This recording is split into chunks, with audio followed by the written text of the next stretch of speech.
पुत्री का समाचार मिला है, मैं उसे लेने जाना चाहता हूँ। और अम्मा इस प्रकार की अनर्गल बातें करके मुझे जाने से रोक रही है। मैं इस घर के सौभाग्य को अवश्य लेने जाऊंगा। अरे तुमको पता भी है तू जो कुलक्षणी के स्वागत की तैयारी कर रही है वो अपने साथ ढेर सारा बुरा भाग भी लेकर आवेगी। बस कीजिए अम्मा जी, मैं बहुत दिनों बाद अपनी बच्ची से मिलने वाली हूँ।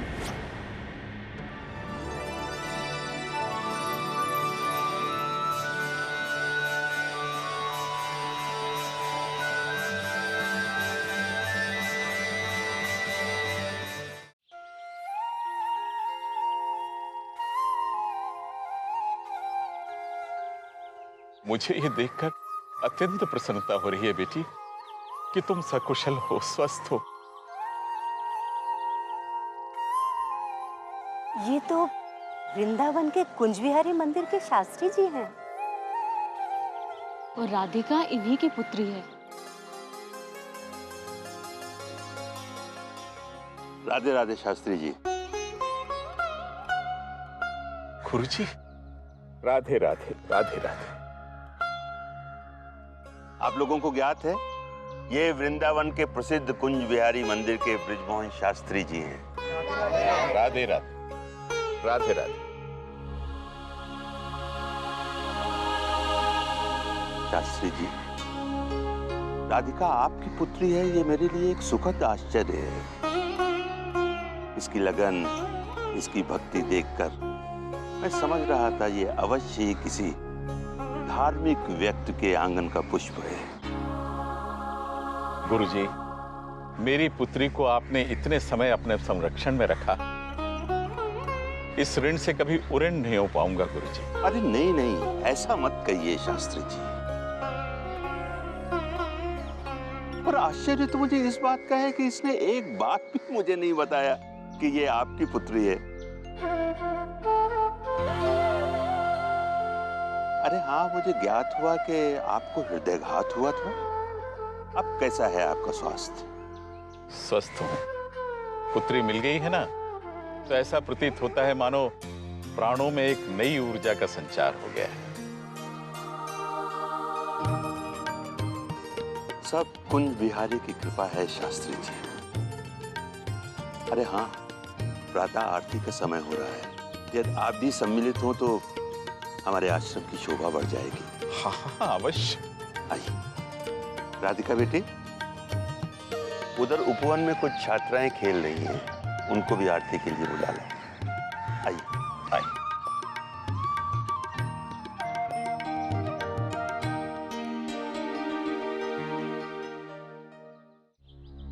शास्त्री जी। जी? यदि आज आरती आप करेंगे तो हम आश्रम वासियों के लिए हर्ष का विषय होगा। अवश्य गुरुजी, ये तो मेरे लिए सौभाग्य की बात होगी, पर मैं आरती नहीं कर सकता।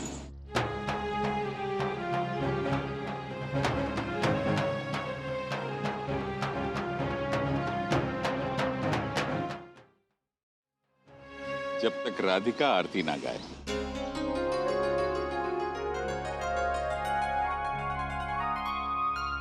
और वैसे भी इसके स्वर में आरती सुने हुए कितना समय हो गया। राधिका गाती भी है, ये तो मुझे ज्ञात ही नहीं था। राधिका, गाओ बेटी।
बिहारी की, श्री गिरिधर कृष्ण मुरारी।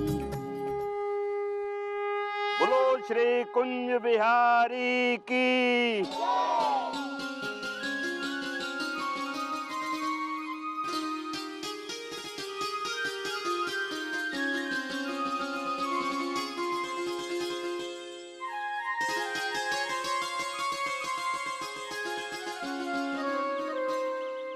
अरे राधिका बेटा,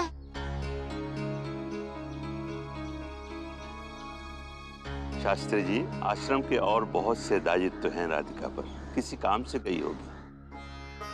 आइए।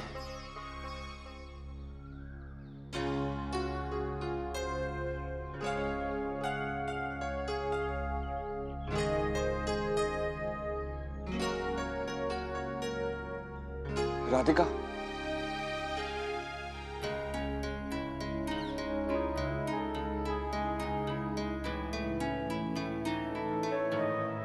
क्यों लेकर आए आप बाबूजी को यहाँ? क्योंकि मैं जानता था कि वो ही एक हैं जो तुम्हें वापस ले जा सकते हैं। पर क्यों? क्यों आपने मुझे ऐसी दुविधा में डाल दिया है? क्या कहूंगी मैं उनसे कि मैं क्यों वापस नहीं आना चाहती? क्या समझाऊंगी उन्हें? समझाना क्या है? बाबूजी तुम्हें वापस लेने आए और तुम्हें बाबूजी के साथ वापस जाना है। आप तो अच्छी तरह से जानते हैं कि मैं सब कुछ छोड़कर क्यों चली आई। क्या कारण दूंगी मैं अपने बाबूजी को? कह सकती हूँ उनसे कि मैं सब कुछ इसलिए छोड़कर चली आई क्योंकि मैं उनकी बेटी की खुशियों के बीच की दीवार नहीं बनना चाहती थी। जिन सवालों से मैं बचना चाहती थी, आपने उन सवालों को मेरे सामने लाकर खड़ा कर दिया। राधिका, मेरे पास और कोई चारा नहीं था। तुम यहाँ परेशान थी, बाबूजी वहां परेशान थे, सांस लेते हुए भी बिल्कुल बेजान से थे। बस तुम्हारी खबर मिलने की आस में जी रहे थे। मैं उन्हें कैसे नहीं बताता। मैं आपकी बात समझ रही हूँ, पर अब आप मेरी बात समझिए। मैं निर्णय ले चुकी हूँ कि मैं इस गुरुकुल में बच्चों की देखभाल करते हुए, इस आश्रम की सेवा करते हुए एक सेविका बन के रहूंगी।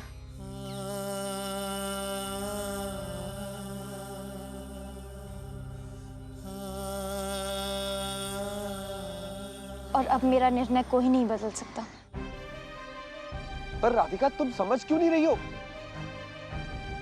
मैं जो कहना चाहती थी कह चुकी हूँ।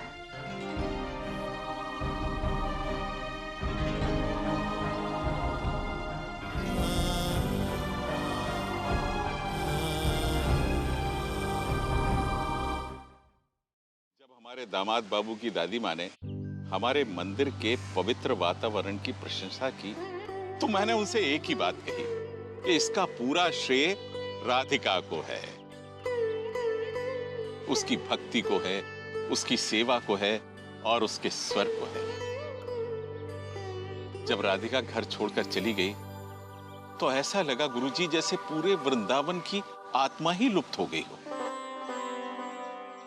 आपने मेरी पुत्री को अपने संरक्षण में रखकर जो उपकार किया है मुझ पर, उसका प्रतिफल तो मैं जीवन भर नहीं दे पाऊंगा गुरुजी। बिना ये जाने कि वो कहां से है, कौन है, किस कुल की है, आपने उसे आश्रय दिया गुरुजी। कैसी बातें आप कर रहे हैं शास्त्री जी? मैंने तो केवल अपना कर्तव्य निर्वाह किया। मेरे लिए प्रभु संतान है बस। हाँ, एक प्रश्न मैं आपसे अवश्य करना चाहूंगा। जी। जब राधिका मुझे मिली तो वो वर्षा में पूर्ण रूप से भीगी हुई, भूखी प्यासी एक लड़की थी जो मंदिर की सीढ़ियों पर मूर्छित अवस्था में पड़ी हुई थी। आखिर वो ऐसी अवस्था में पहुंची कैसे? गुरुजी, एक सच्चे भक्त की तरह मेरी पुत्री को भी जीवन में अनेकों कष्ट सहने पड़े। परिस्थितियां कुछ ऐसी बन गई कि वो घर के समस्त कष्टों के लिए स्वयं को दोषी मानने लगी, और इसी कारण बिना किसी को बताए उसने घर छोड़ने का निर्णय ले लिया।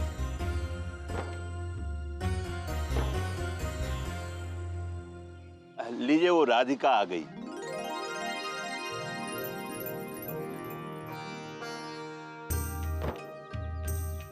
आप अपनी बेटी के साथ वार्तालाप कीजिए जब तक मैं अपने पूजा कार्य संपन्न करके आता हूं।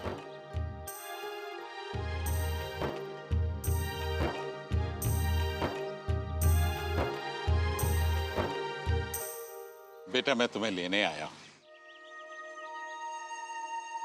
तुम्हारी मां बड़ी अधीरता से तुम्हारी राह देख रही है। चलो चले। मैं जानती हूँ बाबूजी, आप सब लोग मुझसे बहुत प्रेम करते हैं और आप चाहते हैं कि मैं आपके साथ घर वापस लौट आऊं। पर बाबूजी, अब ये आश्रम ही मेरा घर है। ये तुम क्या कह रही हो बेटा? हाँ बाबूजी, इस आश्रम में रहकर मुझे शांति मिलती है। ऐसा लगता है जैसे सारी पीड़ा, सारे दुख एक क्षण में ही खत्म हो गए हों। यहाँ की छात्राओं की देखभाल करना, उनके शिक्षण में मदद करना और पूजा पाठ सिखाना, इन सब में मुझे बहुत आनंद आ रहा है बाबूजी। तुम्हारे स्थान पर यदि कोई और ये बात करता बेटा तो मैं मान भी लेता, परंतु मुझे ज्ञात है कि तुमने किन परिस्थितियों में घर छोड़ा है। तुम यहां केवल इस कारण हो क्योंकि तुम्हें लगता है कि तुम्हारे घर में तुम्हारे लिए कोई स्थान नहीं। नहीं बाबूजी, जिस घर ने मुझे इतना स्नेह दिया, इतना दुलार दिया, मैं उस घर के बारे में ऐसा कैसे सोच सकती हूँ? पर जो मार्ग मैंने अपने लिए चुना है, उस पर चलना संसार में रहकर संभव नहीं था बाबूजी। इसलिए मैं इस आश्रम में रह रही हूँ। तुम्हारे आश्रम में रहने का अर्थ होगा अपने घर से दूर रहना, अपनी मां से दूर रहना, अपने पिता से दूर रहना। तो यह निर्णय केवल तुम्हारा स्वयं का तो नहीं होना चाहिए था ना बेटा? तुम्हारे ना होने से वो घर घर नहीं है बेटा। मंदिर में मूर्ति तो प्रतिष्ठित है, परंतु उसमें प्राण नहीं है। प्रभु से नाता जोड़ने के लिए अपनों से नाता तोड़ना तो कोई अच्छी बात नहीं है ना बेटा? यदि तुम्हें लगता है कि तुम्हारे जीवन पर, तुम्हारे जीवन से जुड़े हुए निर्णयों पर तुम्हारे माता पिता का तनिक भी अधिकार है, तो मेरे साथ लौट चलो बेटा।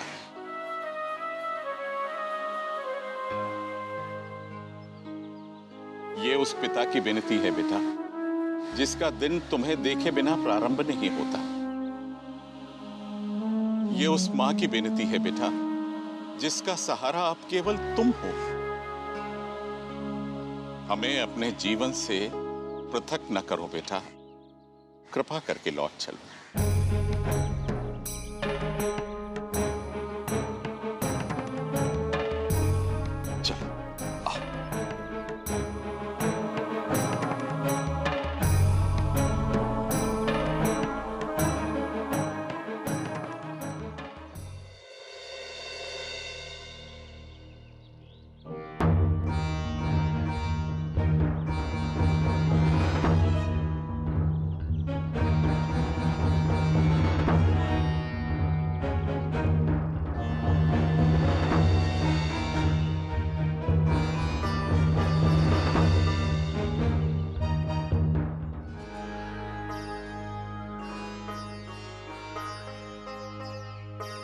बाबूजी, हाँ बेटा। ये मेरी कुटिया है, मैं अभी आती हूँ। 10 2 छिके 12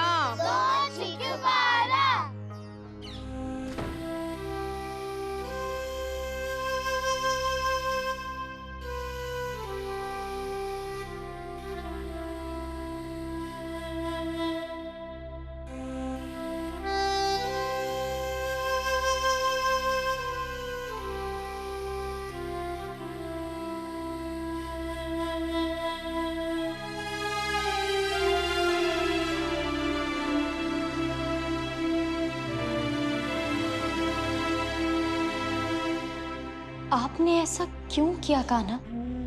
आप तो जानते हैं ना कि मैं बाबूजी के आगे कितनी विवश हो जाती हूँ। फिर भी आपने उन्हें यहाँ भेज दिया।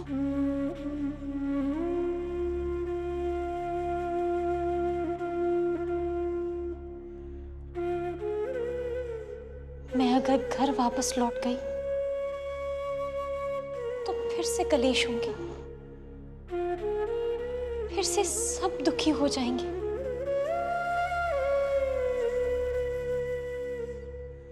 मैं क्या करूं कान्हा?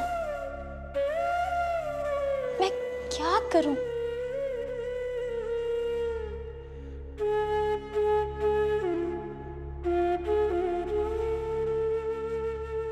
मुझे सही मार्ग दिखाओ कान्हा, मेरी मदद करो।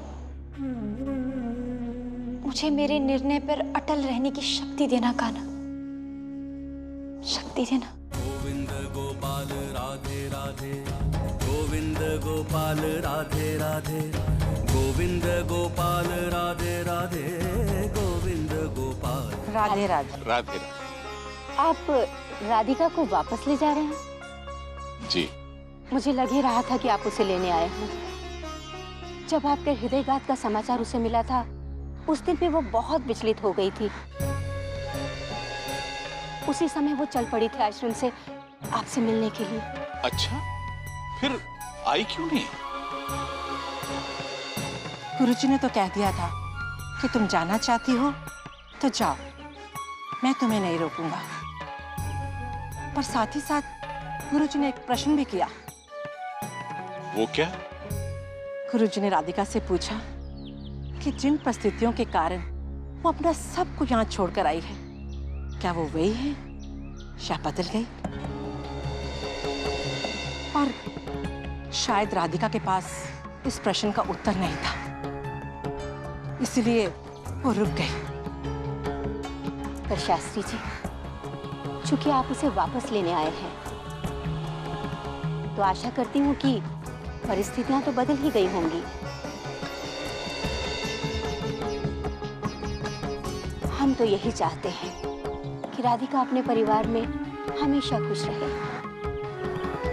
हाँ, यहाँ के वातावरण में तो राधिका बहुत प्रसन्न दिखाई देती है। छात्राओं के साथ समय व्यतीत करना, उपवन में पौधों के साथ बातें करना, पूजा की तैयारी करना, ये सब बातें राधिका को बहुत पसंद है। मैं तो यही चाहती हूँ कि आपके घर में अब ऐसा कुछ भी ना हो जिसके कारण राधिका को वापस इस आश्रम में लौटना पड़े। राधे राधे।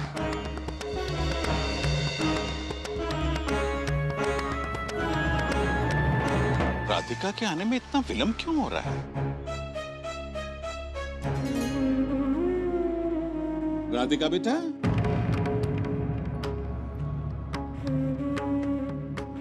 राधिका बेटा,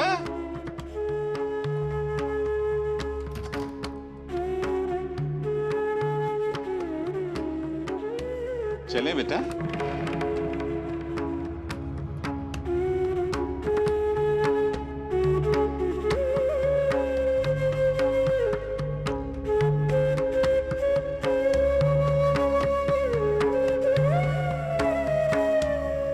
क्या हुआ बेटा?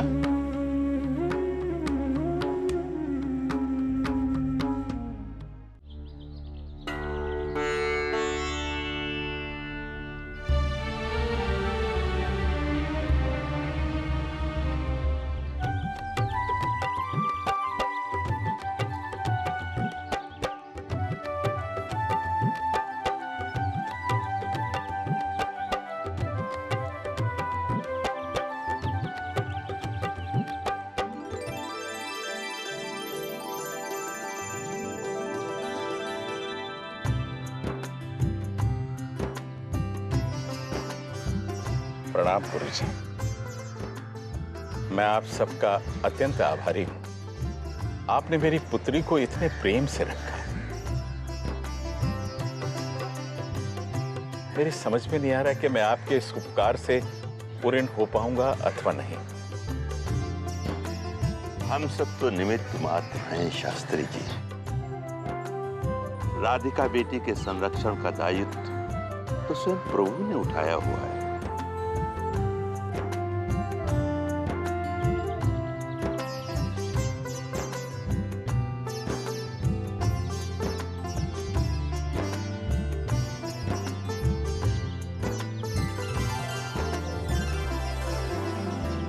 बाबूजी, समझ में नहीं आ रहा किन शब्दों में आपका धन्यवाद करूं।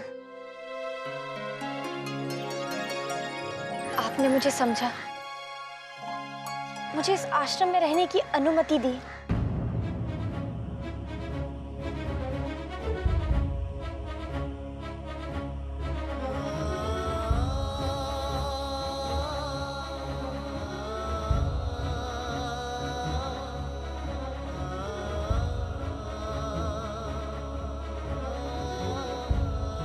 आपका मुझ पर बहुत बड़ा उपकार है बाबूजी। सदा सुखी रहो बेटा। तुम्हारे इस सुख में मेरा सुख है बेटा। सुखी रहो।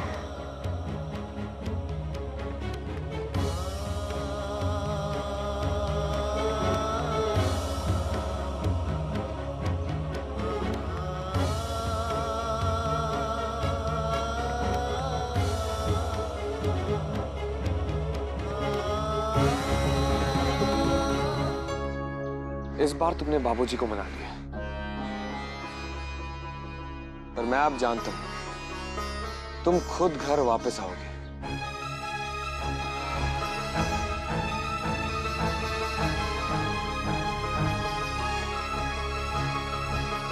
मेरा निर्णय अब नहीं बदलेगा, इसलिए कृपया करके कोई भी कोशिश मत कीजिएगा। अब मैं कुछ नहीं करूंगा, जो भी करेंगे कान्हा ही करेंगे। अब कान्हा ही तुम्हें इस आश्रम से घर ले आएंगे। और तुम तो जानती हो, जब कान्हा की मर्जी होती है तो वो बात होके ही रहती है।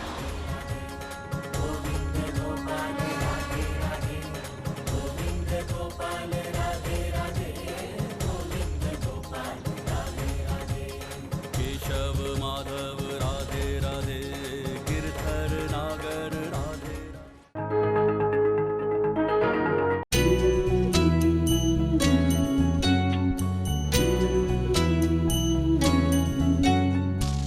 Thank you.